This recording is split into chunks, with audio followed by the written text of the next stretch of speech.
सुरत सुरत मोहिते राज्याचे गृहमंत्री आणि असे जिल्ह्याचे प्रतिनिधी दिल्लीसह संसदेच्या माझ्या सहकारी वंदनताई श्री संतोष काकडे, श्री जगताप आणि आपण सगळे विविध मीडियाचे प्रतिनिधी. खरं म्हणजे तर राष्ट्रवादी काँग्रेस पक्षाला पुणे शहरामध्ये एक व्यवस्थित बसायला, कार्यकर्त्यांना भेटीगाठीला, मीडियाच्या प्रतिनिधींना संसर्ग साधण्यासाठी वास्तूची आवश्यकता होती, कमतरता होती. मला आनंद आहे की श्री जगताप यांनी जबाबदारी आपल्या खांद्यावर घेतल्याच्या नंतर आज अतिशय चांगल्या प्रकारची वास्तू बाकीच्या सुविधासह असे सगळ्यांना त्याने उपलब्ध करून दिली. ही जागा याची आहे की महानगरपालिका जवळ आहे, अन्य पक्षांची मोठी कार्यालय जुनी आहे, शहराच्या मध्यभागी आहे. आणि माझी खात्री आहे की हे कार्यालय सर्वसामान्य पुणेकरांच्या दैनंदिन प्रश्नाच्या कुठल्या अडचणीच्या, संकटाच्या काळामध्ये सुसंवाद ठेवणारं असं कार्यालय होईल.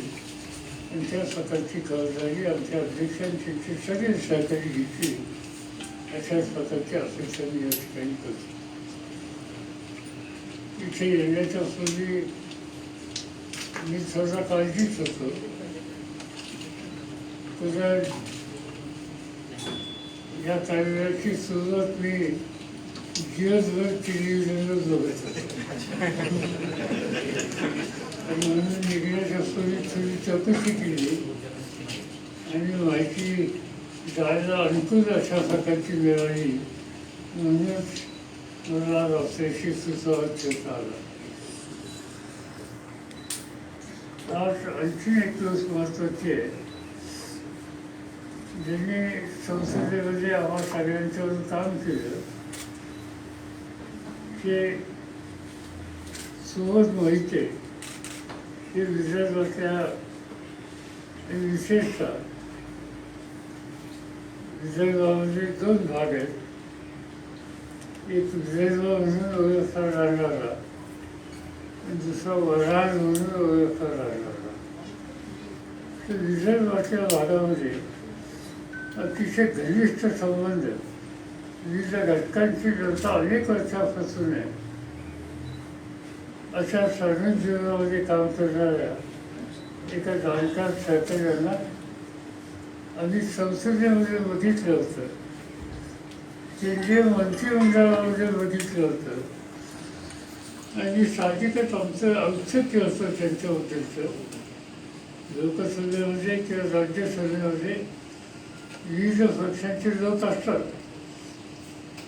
पण प्रामुख्यानं नव्या पिढीचे प्रतिनिधी कोणी आले आणि त्यांनी एखाद्या विषयावर कॉन्ट्रिब्युशन चांगलं केलं तर अशांचं कौतुक करण्याच्या संबंधीची भूमिका त्यातल्या त्यात जे सिनियर सभासद आहेत त्यांच्याकडून केली जाते. तिथं मग कोण पक्ष कोणता हा बघितला जात नाही. आणि श्री मोहिते ही संसदेमध्ये आल्यानंतर पण थोड्या दिवसातच आम्हा लोकांच्या लक्षामध्ये आलं की संसदेमध्ये उत्तम कॉन्ट्रिब्यूट करणारा हा एक नवीन तरुण पिढीचा प्रतिनिधी आज संसदेला मिळाला आणि त्यामुळं साहजिकच त्यांचं एक प्रकारचं समाधान कौतुक सगळ्यांच्या वर्णामध्ये होतं. अलीकडं ते या सगळ्या राजकीय चळवळीच्या पासून बाजूला तसं दिसत होतं. पण त्यांनी राष्ट्रवादी काँग्रेसमध्ये आपल्या सहकाऱ्यांच्यासह त्यातले काही सहकारी यापूर्वी सेनेमध्ये काम करत होते, DGPमध्ये काम करत होते, काँग्रेसमध्ये काम करत होते. या सगळ्यांच्यासह आज त्या सगळ्या पक्षामध्ये राष्ट्रवादीला मजबूत करण्याची आणि तिथल्या लोकांचे प्रश्न सोडवण्यासाठी हातभार लावण्याची भूमिका स्वीकारली.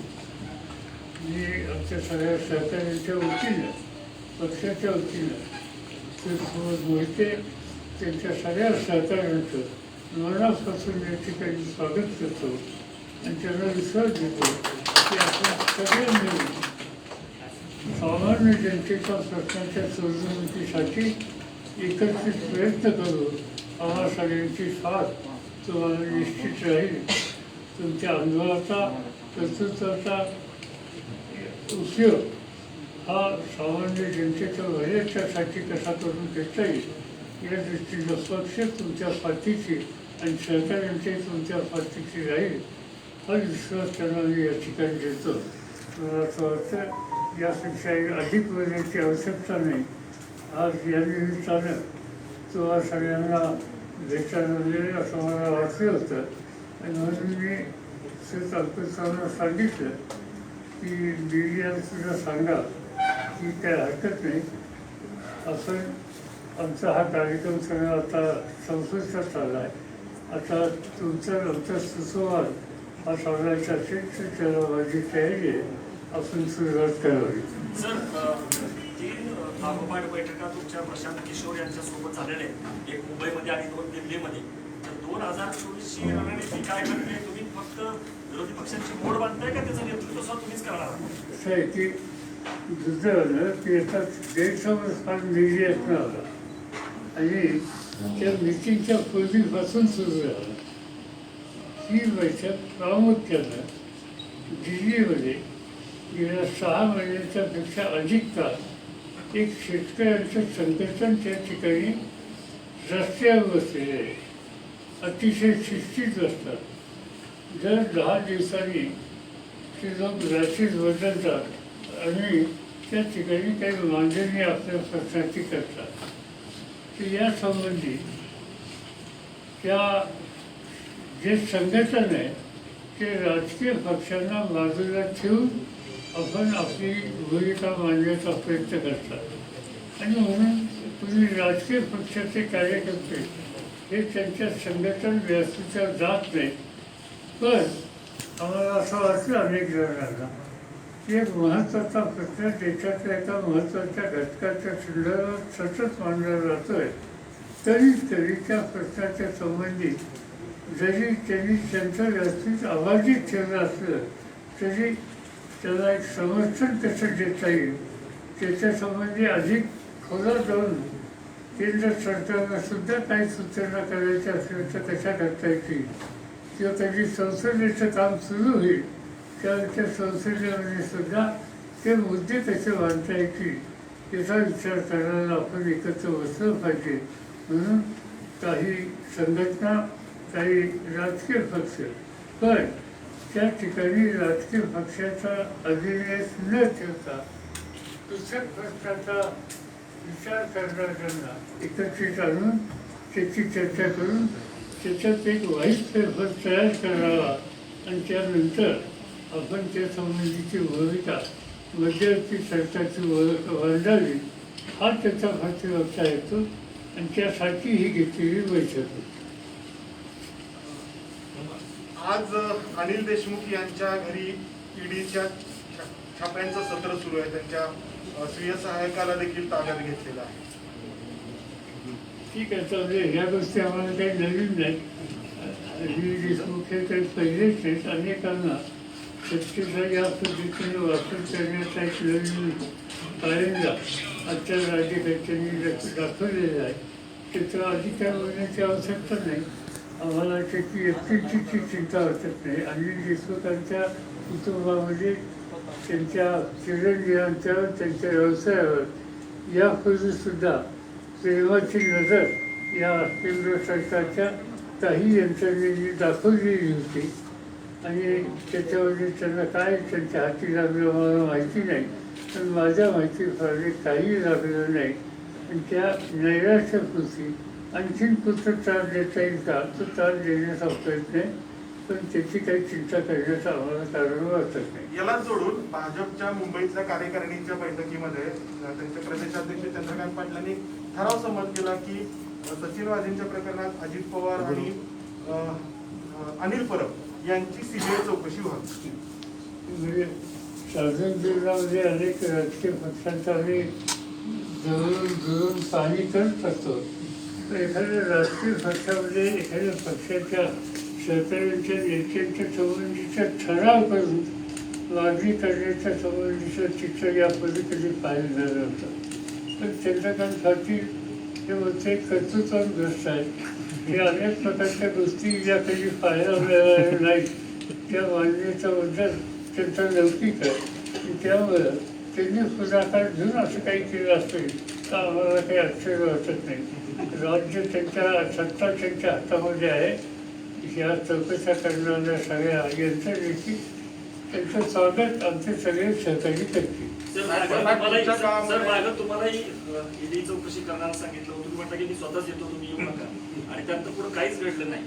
त्यामुळं प्रश्न उपस्थित होतो की ही ईडी चौकशी म्हणजे दबाव टाकण्यासाठी किंवा हे राज ठाकरेंची देखील चौकशी झाली वैदोरपेठ प्रकरणी, नंतर परत काहीच झालं नाही. तर अशा काही चौकशातून काय निघतं का केवळ एक राजकीय दबावापोटीच अशा चौकशा होतात? हा सर राजकीय जो विचार आपल्याला मान्य नाही तो विचार त्याच्यावर एक प्रकारचा जडव करण्याचा प्रयत्न या यंत्रणेचा वापर करून केला जातो. आणि आता हे काही नवीन नाही, अनेक राज्यामध्ये सुद्धा आहे.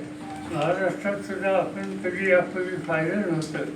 हे राज्य म्हणजे केंद्राची सत्ता यांच्या हातात आल्याच्या नंतर आपण हे गोष्टी पाहायला लागलो. आणि मला काही त्याचा परिणाम होईल असं वाटत नाही. लोक सुद्धा त्याची गांभीर्याने नोंद घेत नाही. साहेब, राज्यात महाविकास आघाडीचं सरकार आहे, पुढच्या काळामध्ये देखील एकत्रित निवडणुका लढवूयात असा एक विचार साधारणपणे गेल्या काही वर्षांपासून बोलला जात होता. मात्र अलीकडच्या काळामध्ये आता पुन्हा सोबतची भाषा सुरू झाली. उदाहरणार्थ काँग्रेसकडून आम्ही सोबत लढू, त्यानंतर मग असं. तर काय साधारणपणे पुढचं चित्र वाटतं? असं आहे की प्रत्येक राजकीय पक्षाला स्वतःची संघटनात्मक शक्ती वाढवायचा अधिकार आहे. तर राष्ट्रवादी काँग्रेस असेल, काँग्रेस असेल, शिवसेना असेल, त्याच्यावरती आमची काही तक्रार नाही. आणि त्या संबंधी आपल्या कार्यकर्त्यांची उमेद वाढावी यासाठी आम्ही सगळेच बोलत असतो. त्या दृष्टीनं काँग्रेस किंवा आमच्या अन्य सहकारी प्रयत्न करत असतील तर त्याचं आम्ही स्वागत करू. हा त्यांचा अधिकार आहे. ते काम त्यांनी अवश्य करावं. काल पंतप्रधानांनी काश्मीरमधल्या नेत्यांना एकत्रित बोलवलं होतं आणि त्यांना सांगितलं की पुढच्या काळामध्ये म्हणजे तिथलं केंद्रशासित प्रदेश हे हटवून तिथे राज्य जे त्याला दर्जा देऊन पुन्हा तिथे निवडणुका लवकरच होतील असं त्यांनी त्यांना आश्वस्त केलंय. मला वाटतंय की नरेंद्र मोदी खरोखर मनापासून काल जे काही प्रधानमंत्र्यांनी सांगितलं दर्जाच्या संबंधी याचं आम्ही स्वागत करतो. त्याच्यात काही हे नाही. एका दुसरी चांगली गोष्ट झाली. पॉईंट असा आहे की काश्मीरला आतापर्यंत स्वतंत्र दर्जा होता. जवाहरलाल नेहरू देशाचे प्रधानमंत्री असताना त्याच वेळेला जो निर्णय झालेला होता तो अनेक वर्ष राबवला गेला. तो दर्जा काढून तुम्ही घेतला. हा दर्जा, तो अधिकार हा काढून घ्यायचा निर्णय आजच्या राज्यकर्त्यांनी केला होता. आणि त्याचे परिणाम वाईट होतील हे आम्ही सगळे सांगत होतो. पण कोणाचा त्यांनी न ऐकता हे निर्णय घेतले. दीड वर्षांनी का होईना आपला हा निर्णय योग्य नाही या निष्कर्षाची राज्यकर्ते आले आणि तो निर्णय त्यांनी बदलायची तयारी दाखवली आणि त्याचं स्वागत करतो. प्रश्न असा आहे की काश्मीरच्या संबंधी देशाच्या प्रधानमंत्र्यांनी काश्मीरमध्ये जाऊन 9 ते 10 गोष्टी आम्ही तातडीने करू असे जाहीर केले होते. आजपर्यंत त्याची एकही गोष्ट झाली नाही. हे काश्मीरमध्ये तरुण पिढी आम्हाला सांगते. पुन्हा एकदा त्यांनी काश्मीरच्या सगळ्या प्रमुख नेत्यांना बोलवलं, त्यांच्यात विश्वास द्यायचा प्रयत्न केला. हा देशाच्या ऐक्याच्या दृष्टीने योग्य पाऊल आहे. फक्त मागं जसं त्यांनी जाहीर केलं काही झालं नाही तसं होऊ नये एवढीच अपेक्षा आहे. सर मुंबईमध्ये तुमच्या हस्ते ज्या चाव्या सदनिका हँडओव्हर करण्यात आल्या त्याचा निर्णय तो जो निर्णय होता तो स्थगित केला उद्धव ठाकरे. माडाच्या ज्या सदनिका होत्या जितेंद्र आव्हाडांच्या पुढाकारांनी टाटा कॅन्सर रुग्णालयाच्या नातेवाईकांसाठी ज्या सदनिका दिल्या होत्या तो निर्णय उद्धव ठाकरेंनी रद्द केला जे तुमच्या हस्ते हँडओव्हर केल्या होत्या चाव्या. परिस्थिती त्याला पर्यायी झाली त्यामुळं तिची काही आता फारशी अडचण झालेली नाही. होता काय प्रश्न टाटा हॉस्पिटल देशातलं एकमेव हॉस्पिटल आहे कॅन्सर. देशाच्या कानाकोपऱ्यातले पेशंट तिथे येतात. महाराष्ट्रातले जास्त येतात जवळ असल्यामुळे आणि अनेकदा आम्ही पाहतो तिथून जाताना पेशंट हॉस्पिटलमध्ये आहे त्याच्या नातेवाईकांना त्या भागात उचलायला जागा नाही ते रस्त्यावर असतात आणि अशा वेळेला तिथे काही डॉक्टर्सनी तर जितेंद्र आव्हाड यांच्याकडे सूचना केली होती त्यासाठी काही जागा त्या देऊ केल्या होत्या परंतु स्थानिक लोकप्रतिनिधींनी काही तक्रारी केल्याच्या नंतर मुख्यमंत्र्यांना स्थगिती द्यावी लागली. पण तातडीनं या रुग्णांच्या नातेवाईकांची अडचण दूर करण्याच्यासाठी जवळच अन्य ठिकाणी तितक्या जागा त्या उपलब्ध करून दिल्या. माझ्या वाटतं तो प्रश्न सुटला. असं अनेक नेत्यांच्या उपस्थितीत दिल्लीमध्ये तुम्ही बैठक घेतली, प्रशांत किशोर होते. तर भाजपच्या विरोधातील आघाडीचं स्वरूप कसं असेल, काँग्रेसचं त्यामधलं स्थान कसं असेल? पण जसं की आघाडी म्हणून आम्ही ते आत्ता बसलेलं नाही तर त्यासाठी चर्चा केली नाही. पण काँग्रेसला बरोबर घेऊनच जर काही पर्यायी शक्ती उभी करायची असेल तर त्याची आवश्यकता आहे हे माझं मत आहे. मी त्या बैठकीत सुद्धा मानतो. साहेब, मराठा आरक्षणाच्या विषयात तर गेले काही दिवसापासून परत आंदोलन सुरू झालेत महाराष्ट्रामध्ये. राज्य सरकारवर आरोप केला जात आहे की राज्य सरकारने भूमिका मांडली नाही. आता मला मी तर त्याच्या खोलात गेलेलो नाही पण राज्य सरकारच्या त्यांच्या काही चर्चा चालू आहेत त्याचं मी आधी काही भाष्य करणार नाही. त्यातनं माझं निघावा आणि या नव्या स्थितीला जी अस्वस्थता आहे ती त्याची दूर होईल याची काळजी राज्य सरकारने केंद्र सरकारने दोघांनी घेतली पाहिजे. जी मागणी आहे त्या संबंधित सुप्रीम कोर्टाने हा अधिकार हा केंद्र सरकारकडे आहे ते स्वच्छ दृष्टीनं मांडलेले आहे. त्यामुळे केंद्राने याचा पुढाकार घेतला पाहिजे. तोच विषय ओबीसीच्या बाबतीतला आहे. ओबीसीचं राजकीय आरक्षण जे आहे प्रामुख्यानं तर त्याच्यावरती आता ओबीसी नेते कुठलेत आणि ओबीसीच्या संबंधी राज्य सरकारने निर्णय घेतला. सुप्रीम कोर्टाने तो निर्णय रद्द वाचत ठेवला. आज राज्य सरकारची जरूर भूमिका ही आहे की हा जो अधिकार होता तो अधिकार कायम राहिला पाहिजे आणि म्हणून पुन्हा एकदा सुप्रीम कोर्टामध्ये जायचा निकाल हा राज्य सरकारने घेतला आहे. त्याचं काहीतरी लवकर बाहेर पडावं अशी अपेक्षा आहे. हा प्रश्न विशेषतः मराठवाडा आणि पश्चिम महाराष्ट्र कोकणात आहे. विदर्भामध्ये तितका हा प्रश्न नाही आहे. पण या उर्वरित भागातल्या ओबीसीच्या सगळ्या घटकांच्या हिताची जपून करण्याच्यासाठी हा राज्य सरकारचा जो प्रयत्नाचा भाग आहे त्याचा लवकर निकाल लागावा अशी अपेक्षा आहे. आता आपण म्हटलात की काँग्रेसला घेऊनच आघाडीचा विचार करावा लागेल. असं करत असताना चेहरा म्हणजे नेता म्हणून काही डोळ्यासमोर येईल का? कारण शेवटी भाजप ज्यावेळेस निवडणूक लढवत त्यावेळी पुन्हा त्यांच्याकडे एक चेहरा असेल. गेल्या वेळी आपण बघितलं की राहुल गांधींना घेऊन काँग्रेस लढली होती. असा काही विचार होऊ शकतो? असं की त्याची चर्चा सध्या भावी केलेली नाही. पण मला असं वाटतं की सामुदायिक नेतृत्व हे सूत्र पुढे ठेवून आम्हाला पुढे जावं लागेल. त्या आघाडीचं सामुदायिक नेतृत्व हे शरद पवारच करतील असा एक सूर आहे देशभरात. तर तुम्हाला शरद पवारांनी फार वर्ष असे उद्योग केले त्यांना मदत करणं मार्गदर्शन करणं त्यांना शक्ती देणं त्यांना एकसंघ ठेवण्यासाठी प्रयत्न केला. शरद पवारांशिवाय दुसऱ्या नावावरती आघाडीत एकमत होईल का? शरद पवारांशिवाय त्या आघाडीत एकमत होईल का? साधारणतः देशात आज लोकांना एकत्र येऊन काही पर्याय असावा अशी जनतेची भावना आहे. ही लोकेच्छा पूर्ण करण्याची जबाबदारी राजकीय नेतृत्वाची असते. ती आम्हाला ही निश्चित करावी लागेल. पवारसाहेब, तुम्ही 2007 साली पुण्यामध्येच म्हणला होता की पुण्यामध्ये भाकरी फिरली पाहिजे महापालिकेमध्ये. पुण्यामध्ये 2007ला जेव्हा निवडणूक होती तेव्हा तुम्ही भाषण केलं होतं, त्यात म्हणले की पुण्यातली भाकरी फिरवा. तर आता यावर्षी पुण्याच्या महापालिका होणार आहेत. त्या काही प्रश्न यायला विचार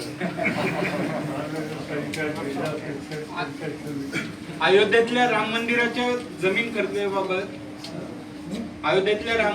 जमीन खरेदीबाबत काही आरोप केले जात आहेत आपकडनं पण आणि घोटाळ्याचे. देशभरात याच्यासाठी पैसा एकत्र केला गेला आहे. तुम्हाला मला त्याची पूर्ण माहिती नाही, पण मला वारसाला म्हणजे मी वाचल्या वर्षांसाठी जागेच्या किमतीच्या संबंधीचा प्रश्न आणि त्याची चौकशी केंद्र सरकारचे राज्य सरकारचे हा काही राष्ट्रीय प्रश्न आहे असं मला वाटत. राज्य सरकारनं पावसाळी अधिवेशन 2च दिवसांचं ठेवलेलं आहे. तुम्ही कशा प्रकारे बघता याकडे? 2 दिवसात चर्चा होणं शक्य आहे? पॉईंट असा आहे की आता फादर निर्णय आम्ही फादर निर्णय सुद्धा वरील शिक्षण घेतलं तर आमचं शिक्षण असंच होतं. बसायला सुद्धा आता मी ज्या गणितात बसतो उदाहरणार्थ तिथं आम्ही 5 जण बसत होतो. यावेळेला मी एकटाच बसत होतो. बाकी तुम्हा लोकांची जी गॅलरी पत्रकारांची ती सुद्धा आम्ही वापरत होतो. आज कोरोनाच्या संबंधीची जी खबरदारी घेण्याची आवश्यकता आहे त्या आवश्यकतेच्यामुळं काही गोष्टी इच्छा नसताना सुद्धा कराव्या लागतात. महत्त्वाचे निर्णय तातडीने घेऊन त्याला सदनाची मान्यता घ्यायला जी आवश्यकता आहे तेवढ्या पुढचं सिव्हिल अधिवेशन हे नाईलाजाने घ्यावं लागतं. यापूर्वी कधी झालं नाही. पण कोरोनाची परिस्थिती एकदा दूर झाल्याच्या नंतर हे चित्र बदललेली दिसेल. याच्यामध्ये विधानसभेच्या अध्यक्ष फडणवीस साहेबांच्या म्हणजे भाजपच्या फडणवीसांच्या आरोपांना घाबरून ते जे काही विधानसभेत गौप्यस्फोट करणार आहेत किंवा जे काही आरोप करणार आहेत प्रश्न आहेत त्याला घाबरून अधिवेशन 2 दिवसात घेतलं जातं असा भाजपचा आरोप आहे. असं आहे की त्यांना जर काही गौप्यस्फोट करायचा असेल तर महाराष्ट्रात अजून मीडिया शिल्लक आहे. तिथे गेलेलं नाही. घरोघर गावागावात तालुक्यात जिल्ह्यात सगळीकडे ते काम त्यांना गौप्यस्फोट करण्याचं आवश्यक आहे.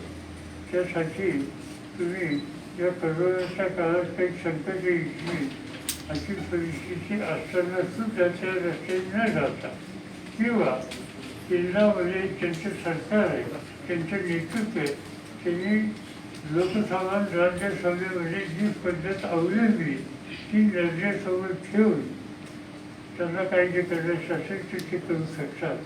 पण मी अलीकडे बघतोय की अशा प्रकारची फक्त मोठी स्टेटमेंट करायची आणि टीका टिप्पणी करायची यापेक्षा दुसरं काही त्याच्यामध्ये नाही.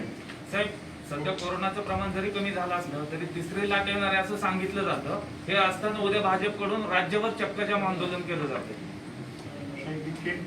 तिसरी लाट येणार तर नाही या सगळ्याचा मी कल्पत नाही. त्या वैद्यकीय क्षेत्रातल्या लोकांनी सांगावं. शेवटी त्यांचं मार्गदर्शन लोक घेतात. आता कुणी आंदोलन करावी काय करणार त्याच्या पक्षाचा प्रश्न आहे. म्हणजे मोदी साहेब सांगतात की या सगळ्यापासून आंदोलनापासून बाजूला राहा, पण राज्यातील त्यांचे भक्त वेगळ्या रस्त्याने राहण्याचा मार्ग दाखवतात. पण या सगळ्या पार्श्वभूमीवरती आर्थिक, औद्योगिक आणि विशेष करून शैक्षणिक जे काही सगळे गती खुंटली आहे त्याला आता हे सगळं संकट सावरत असताना कसं सामोरं जायला पाहिजे? एक मार्गदर्शक म्हणून तुम्ही काय सूचना कराल? आम्हाला असं हेच वाटते की आज या सगळ्या कोरोनाच्या संकटाच्या काळामध्ये ज्याला देशाबद्दल, समाजाबद्दल, राज्याबद्दल आस्था आहे अशा घटकाच्या लोकांनी आता सगळ्यांनी एकत्र बसून या अर्थव्यवस्थेला रिवाय करण्याच्यासाठी जी पावलं टाकायला लागतील ती टाकली पाहिजे.